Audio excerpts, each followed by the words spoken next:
Meanwhile, as the cascade of bad headlines is just swamping the Democrats right now, the Biden administration is struggling for a narrative. The narrative that they are now coming up with is that they have defeated COVID. Yes, it was them. They did it. It was the mandatory vaccine mandates. Sure, it was that. So yesterday, Joe Biden wandered out to a microphone and he spoke for a grand total of 7 minutes. And then he turned around and then he left. Okay, so, I mean, that's all he can be expected to do. Like, he shows up every day, he talks for like 37 seconds, and then he sort of collapses out of the room and is dragged back to his casket where they perform some sort of resuscitory action upon him. And then he breathes lightly until the next day when they pull him out of the casket again and wheel him out. So President Biden yesterday, he came out and he said, our plan is working. Oh, interesting. Okay, explain, Mr. President. I want to provide a brief update on my plan that announced in early September to accelerate the path out of this pandemic. It's working. We're making progress. Nationally, daily cases are down 47%. Hospitalizations are down 38% over the past 6 weeks. Over the past 2 weeks, most of the country has improved as well. Case rates are declining in 39 states, and hospital rates are declining in 38 states. Okay, let me point out how stupid this is. Okay, the reason that this is unbelievably stupid is because there are several reasons. Reason number one, the states that have seen the largest scale declines are states that have completely ignored Joe Biden. Right, Florida never had vaccine mandates. In fact, Ron DeSantis has been fighting vaccine mandates pretty much every step of the way and has vaccination rates that are about the same as the vaccination rates in California, for example. Right? They're not wildly different. Okay, Joe Biden is suggesting that it is him yelling about vaccines that has caused the pandemic to wane, that old man shouting at clouds made the pandemic wane. Nope. All that happened is that the pandemic hits populations who spend lots of time indoors, and then it wanes because it passes through the population. This is what pandemics do. But this is Joe Biden's tried and true method, right? There's a parade already moving. He jumps out in front of it and claims credit for the parade. He did this with the vaccine rollout itself. He didn't have one iota to do with the development of the vaccine. His vaccine rollout plan was the same as Trump's. And then he jumped in front of the parade and he was like, well, here I am. And look at, yeah, I did it. It was me. Success. And now he's doing the exact same thing. So the pandemic wanes, mostly in red states where it had spiked. And he's like, look what I did. And Joe, look at me. I'm great at that. Amazing. Amazing how he jumps in front. This is constantly the policy of bad bureaucrats, is that the problem already starts to solve itself, and then they jump in front of it, and they go, oh, it was me. I did it. Okay, so according to Joe Biden solved the pandemic by yelling at clouds. Okay, in reality, his plan has not worked. It is also worthy of noting at this point that all the vaccine mandates that he supposedly used in order to get the vaccine rates up, the only one that has actually been implemented to this point is the federal contractor mandate. There is still no rule it's been like almost 2 months now. There is still no rule from OSHA that actually mandates that employers over 100 employees have to vax their people. So to credit his vaccine mandates with the uptick in vaccination rates is a stretch in and of itself. It is quite possible that one of the reasons you saw an uptick in vaccination rates is specifically because people looked at the Delta variant. They said, okay, I now have a choice. I can either get Delta or not get Delta. I prefer not to get Delta. I prefer to get the vaccine. And then if I get a breakthrough case, it'll be mild. But again, Joe Biden's going to claim credit for everything.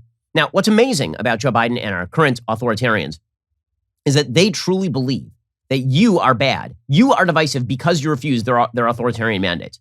This is an incredible statement from Joe Biden, what we're about to play. So Joe Biden is talking about divisiveness. Now, Joe Biden came into office on the pledge that he was going to unify. He instead has proposed an agenda that looks very much like Bernie Sanders' economic agenda. And he's proposed a COVID agenda that is full top-down authoritarian in many ways. Okay, so he has completely run beyond his own political mandate. So Joe Biden came into office with a political mandate. It was to be dead, right, not alive, not Trump, and moderate. 2 of those 3 he has fulfilled. He is dead, he is not Trump, but he is certainly not moderate. And yet, according to Joe Biden, it is you who are dividing the country. You won't listen to him, and you won't do what he wants. You're dividing the country. Now, I noted this literally the day of his inauguration. In his speech, he kept talking about unity. And I said, well, there are 2 types of unity. There's unity in the sense that we'll leave you alone, and then we'll try to find some higher purpose we can all pursue together. But it's mostly going to be us leaving you alone, right? Unity requires us to go weapons down. Or unity could be, You do exactly what I want at point of gun, and now we're unified, aren't we? It's pretty obvious which way Joe Biden has moved. So yesterday, here he was saying that vaccine mandates should not divide us. I have an idea. Don't do them then. Let's be clear. Vaccination requirements should not be another issue that divides us. That's why we continue to battle the misinformation that's out there. And companies and communities are stepping up as well to combat the misinformation. Southwest Airlines, at the head of the pilots union and its CEO, dismissed critics who claim vaccination mandates contributed to flight disruptions. Well, who are you going to believe? Joe Biden about the vaccine mandates contributing to flight disruptions, or your own lying eyes, which demonstrate that there was really no weather problem in the United States and Southwest was the only airline that had been significantly affected? Who are you going to believe about that? Or the Southwest employees who we've been talking to here at Daily Wire, who are explaining exactly why people are sticking out. Okay, so there is such an authoritarian streak in this guy. He mandates that you do a thing. If you don't do the thing, you're being divisive. If you refuse to acquiesce to his demands, you are the divisive one. You're a very divisive person for not doing exactly what Joe Biden is telling you to do. That's an unbelievably authoritarian and tyrannical statement. Okay, and then Joe Biden just scampers away. When I say scampers, I mean he walks very slowly away because he's not capable of scampering anymore. Those legs ain't going to do it. So here is Joe Biden just walking away after 7 minutes in the glare of the public spotlight. Thank you very much.